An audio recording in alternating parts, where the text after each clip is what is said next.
Thank you for staying with us. You are with us on Conversation with the Prime Minister, brought to you by the New Straits Times. Datuk Seri, baru-baru ini rakyat menerima khabar gembira dengan pengagihan dana seperti Bantuan Rakyat Satu Malaysia, BRIM 2 dan sebagainya. Bagaimanapun, ada yang mempunyai pendapat berbeza. Saya ingin menjemput satu lagi soalan di kalangan penonton kita. Dipersilakan, Cik Ali.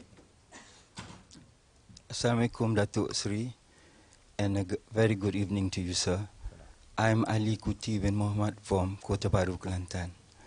I'd like to ask you a question regarding BRIM. A lot of people are saying that BRIM is actually a temporary gimmick and a political one too. So sincerely, sir, we like to know what are the reasons behind BRIM. Thank you. I can assure you that this is part and parcel of our overall economic strategy, new economic strategy for the country. As you know, we've been giving out a lot of subsidies in an indirect manner. For example, our petroleum subsidy, that alone is costs us 23 billion ringgit a year. And the other subsidies and incentives, they tantamount to 30 billion a year. But by going through this route of indirect subsidy, there's a lot of wastages, that's taking place. For example, when you give subsidy for petrol, for example, those people in the higher income bracket will also be able to avail themselves of that subsidy. Foreigners, tourists who come here, and foreign workers as well will benefit from it. And not to mention, some of them will be selling diesel across the border. So there's an awful lot of wastage that takes place because of, subsidies are basically not efficient and not targeted. So as a significant shift in our policy, we have gone for more targeted, focused subsidy. We've decided that people whose income is at the level of 3,000 and below will be given BRIM. And that's really the target group that we want to assist. So by doing BRIM, even this BRIM 2.0, which is bigger than BRIM 1.0, the total cost is only about 3 billion. Imagine that compared to the 30 billion in terms of indirect subsidies and incentive. And we believe that BRIM is well received, and it is fair and equitable. It helps the right people. So we will continue with BRIM. So BRIM is not an election gimmick. It is a shift, a deliberate shift in our economic strategy to be more targeted, to be more focused. And in the future, when we continue with BRIM, we will see that we can make adjustment in terms of the amount, depending on affordability of the government, the level of income. All these things, we can compute. And there is also another argument in terms of the economic impact. As you know, GDP or GNI increases is a combination of investment plus consumption plus export minus import. So if through BRIM, when people get BRIM, they spend. So what happens? The local economy gets a very strong impetus, and that helps to fuel our economic growth. So you can see that in terms of being inclusive, helping the lower income group, BRIM is very effective. And secondly, in terms of stimulating the economy. So, the shopkeepers, those people who sell products, even those petty traders, for example, will benefit from BRIM, because when people get money, they actually go out and buy things that they require, buy services, and that's good for the local economy and good for the domestic economy. Datuk Seri, one of the issues affecting the people is street crime. Now, while the crime index is on the decrease, there is some degree of skepticism among the general public. I have here with me a question from a reader from Sabah who unfortunately is not with us tonight. His question is, Datuk Seri, nowadays I don't feel safe whenever I walk on the streets. Is the government doing anything about it? Yes, we're committed to reduce crime. But we didn't promise we're going to abolish, or that we can do things that will abolish and reduce to zero crime in this country. We didn't promise that. What we promise is a steady reduction of crime in this country. And based on statistics, for example, in 2009, the reported crime was at about 210,000, roughly. And in 2011, it went down to 160,000. And within the same period, snatch or street crime came down as much as 40%. But of course, you will hear of your friends or family members or even yourself, of situations in which, you've been robbed, or you've seen, or you know people who have experienced some sort of crime against them. That's because crime still takes place in this country. So basically, instead of arguing about statistics, I don't think we want to engage in that kind of polemics.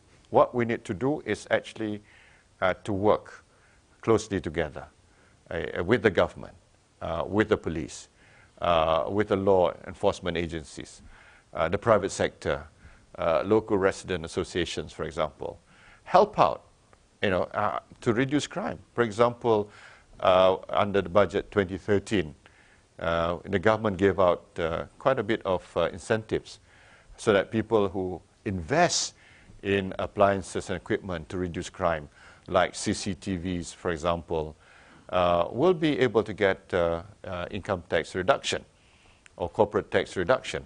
So this will actually help. And if everybody pitches in, helps out, over time you will see a reduction in the crime rate. And of course, there are new initiatives like this patrol on motorcycles that we have approved 1,000 of them to patrol the neighborhood and so forth. So the government is thinking about new ways in which to combat crime. But the rakyat will have to be involved. Yes, yes. I'd like to underscore that. The important thing is this must be a total effort of the rakyat to combat crime. Datuk Seri, satu lagi isu yang sering diperkatakan ialah soal penghijrahan cendekiawan atau brain drain di kalangan rakyat tempatan. Ia berikutan bakat ini diperlukan dalam usaha menjana ekonomi berpendapatan tinggi. Kita ada satu soalan berhubung isu ini. Encik Amirul. Assalamualaikum warahmatullahi wabarakatuh, Datuk Seri. Salam. Nama saya Amirul Fikri bin Muhammad Zain dari Kuala Terengganu. Soalan saya, sejauh manakah kerajaan berjaya menarik kepulangan bakat profesional tempatan yang kini berada di luar negara, khususnya di Singapura? Terima kasih.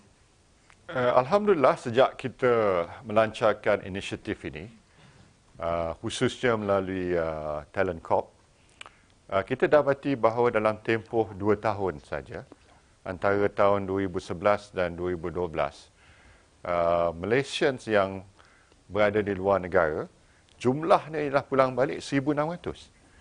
Berbanding dengan tempoh 10 tahun sebelum ini, di mana jumlahnya hanya 1,100. Maknanya kalau dari segi angka tersebut, trendnya sangat menggalakkan.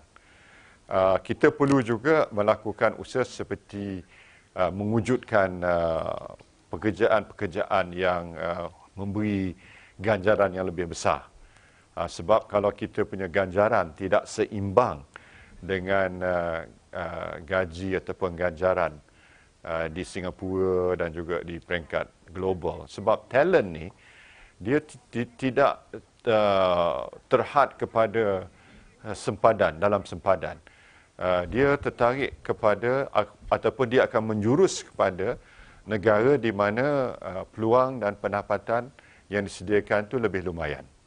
Jadi kalau kita nak minta Malaysians ni balik ke negara kita, kita mesti menyediakan cabaran ataupun peluang, opportunities yang lebih baik daripada sebelum ini. Dan itulah yang kita akan lakukan, dan ada beberapa kes-kes tertentu di mana CEOs, multinationals dan JLCs kita dapat memberi peluang kepada Malaysians yang berada di luar negara untuk kembali berkhidmat di dalam negara kita. Jadi saya harap dengan proses kita ke arah negara maju dan pendapatan tinggi, lebih ramai lagi Malaysian akan membuat keputusan untuk balik ke negara kita. Terima kasih, Datuk Seri. At this point, sir, please allow me to walk you back to the main seat.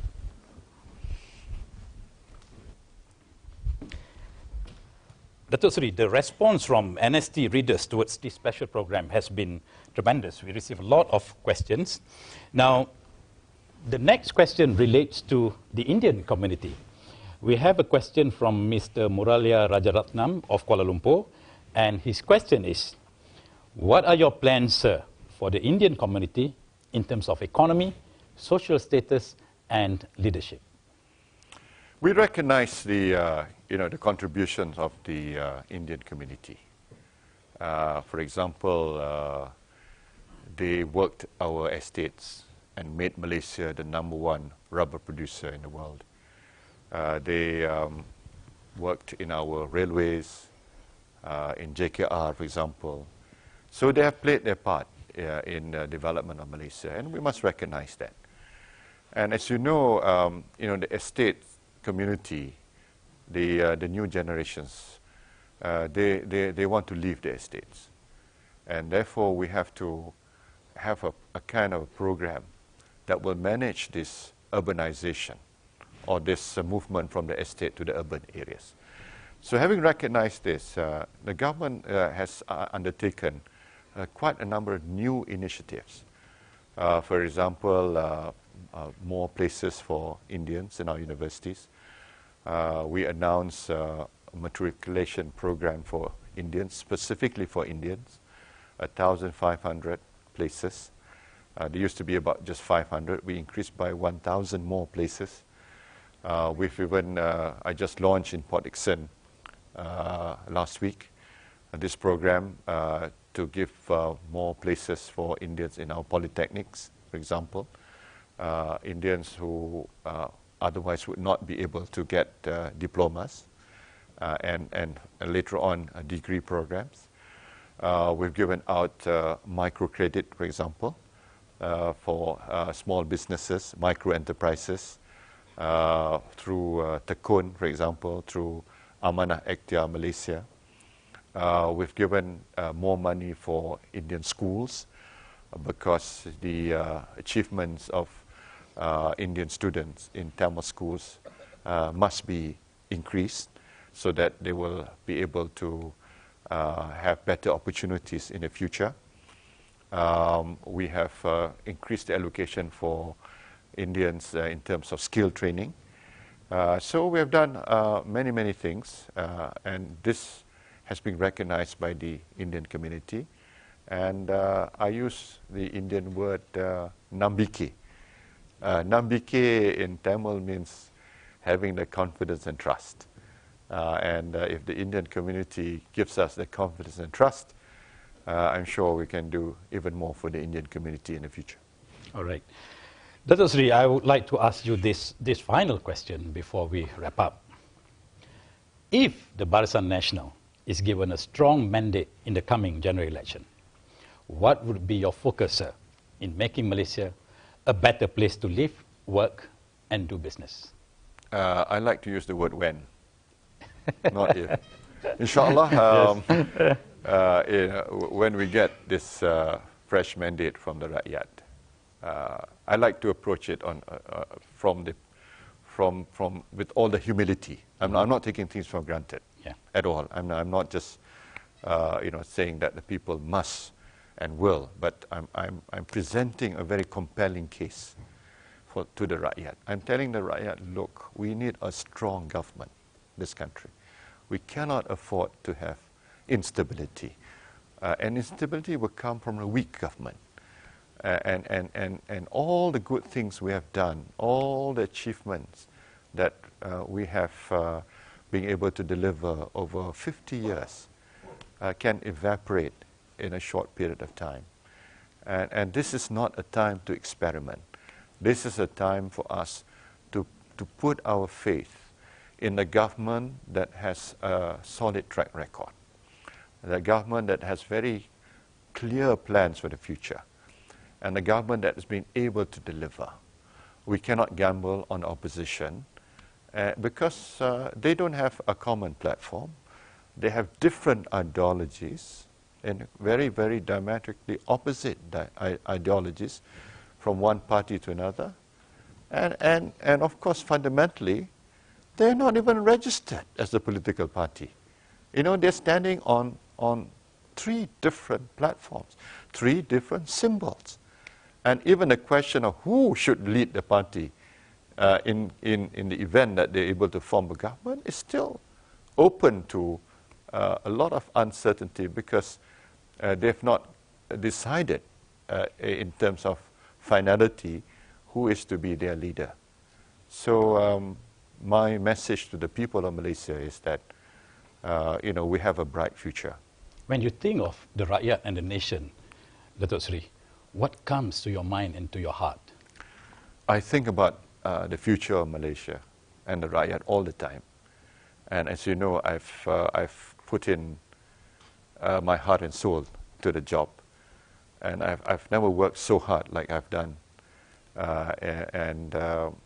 It's because I believe that we can do so much for Malaysia. We can bring Malaysia to greater heights. You know, you know, the potential for Malaysia is simply enormous. And that is why I'm seeking a strong mandate from the people. On that note, Datuk Seri, it has been a real pleasure and indeed an honor, sir, to have you on Conversation with the Prime Minister. Thank you, sir. Thank you. On behalf of the New Straits Times and the whole Media Prima Group, I would like to put on record our sincere appreciation and thanks to you for being with us. To our viewers and listeners, we thank you for being on the show. And to viewers of readers of Straits Times, for your questions, we thank you. If you have any comments, please email them to news@nst.com.my. Before we wrap up, let's give a big applause to our Prime Minister.